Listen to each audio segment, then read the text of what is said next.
Kendrick Perkins who don't know it's from a hole in the wall. He's like the Listen, I don't want to talk about LeBron James every freaking day or Brett Favre or Aaron Rodgers or all the bullshit you got to talk about. I don't want to do that every day. Now you're going to ESPN, and you've been critical of ESPN, particularly their coverage of the Lakers. What are your thoughts as this is your last season heading over? Yeah, Dan, I'm not going to change. I'm going to do what I want to do. Nobody's going to tell me Yeah. what to say or what to do. I thought I get upset. They're like the Lakers are contenders. I'm like, no, they're not. No, they're not contenders. No. Kendrick Perkins who don't know his ass from a hole in the wall. He's like, the Lakers are contenders, and I said they're not contenders.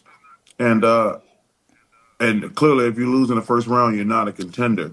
But I'm not going to change my personality. Ain't nobody. They can't fire me. I make too much money to get fired. So they can't fire me. And first of all, they fire me. They got to pay me for 7 years, and I'm gonna quit way before then. But if they want to fire me, I would love for them to do that. The only decision we've been making is how long I'm gonna work, and I've been going back and forth with TNT for the last 2 months, whether I'm gonna work 2 years or 3 years. But if I really wanted to, I could stay for 7 years, which there's no chance of that happening. Zero, zero. But I have made it. I'm making a decision whether I'm going to stay 2 years or 3 years, but it's more likely 2 years. But if they're going to fire me, they'd have to pay me for seven, which they're not going to do because I make too much money. So I'm not worried about getting fired. And nobody at ESPN is going to tell me what to say or do. Period. Your stuff with Shaq is great. Like, and people think like you hate each other, right? But but it does seem like it. Like, would you work with Perkins? Like, you and Shaq have a great thing, and Kenny, obviously, it's the greatest show.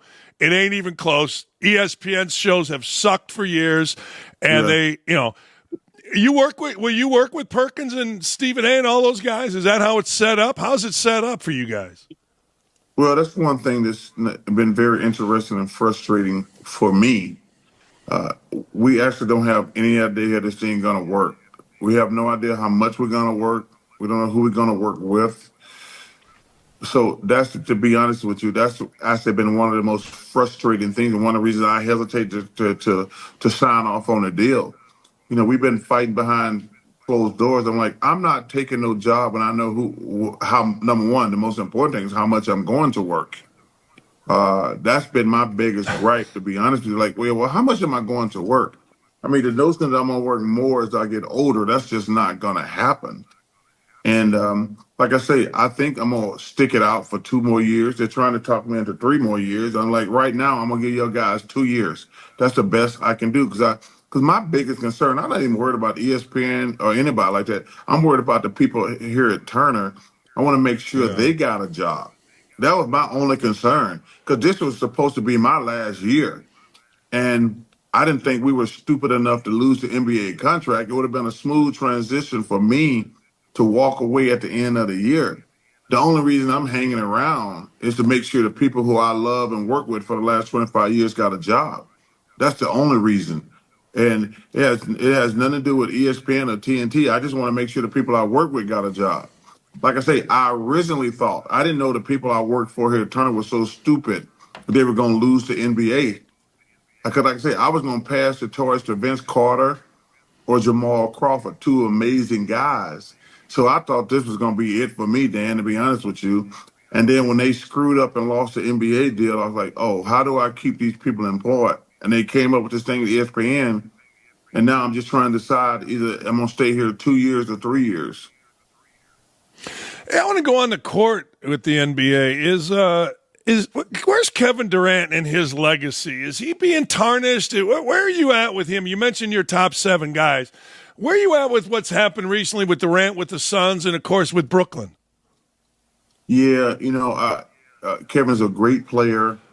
All right, Sir Charles never ever changed. I remember being about 6 or 7 years old, and when that commercial came on about Charles Barkley talking about how he doesn't want to be a role model, he's not a role model. And fast forward some 23 years later, and I'm listening to Charles Barkley disrespect, you know, disrespect the network that he hasn't even started to work with. disrespect commentators on the network that he hasn't even began working with. Like, this is unprecedented. Like, I've never seen anybody do this ever. It's like people like, being belittled or attacked by Charles Barkley, or they like his rebellious attitude, but try to understand, how is he able to do this? Understand, how is he able to do this over and over and over again? Disrespects Kendrick Perkins like nothing, and he's going to go and work at the same network as Kendrick Perkins. I know they had a feud going on for a few years now, but like, what the hell, man? Never seen a situation where somebody is so defiant, and they're coming into a situation where the employer like needs them that badly that no matter what this guy does, it's like you can't say anything, you can't do anything, and he knows that they can't fire him. So that's how he's gonna turn it up even more.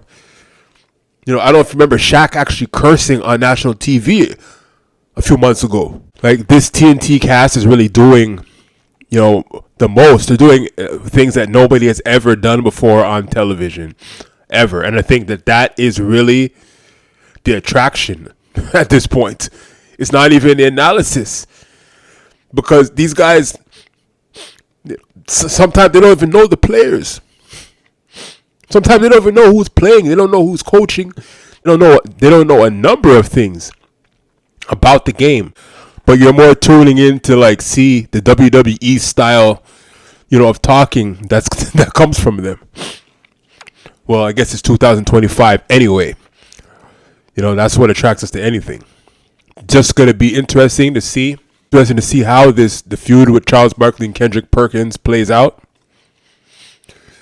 It's gonna be interesting. It's gonna be interesting to see how far Charles actually takes this whole thing, his feud with ESPN, and the idea of him being able to say whatever he wants and not listening to the producers, and not listening to anybody, and just going off of whatever his opinion is. Will there be some repercussion? Will there be a consequence for him? Like, this is making for some good entertainment. So, will he continue to talk like this once he's actually hired on national TV? Will they still be putting down the NBA?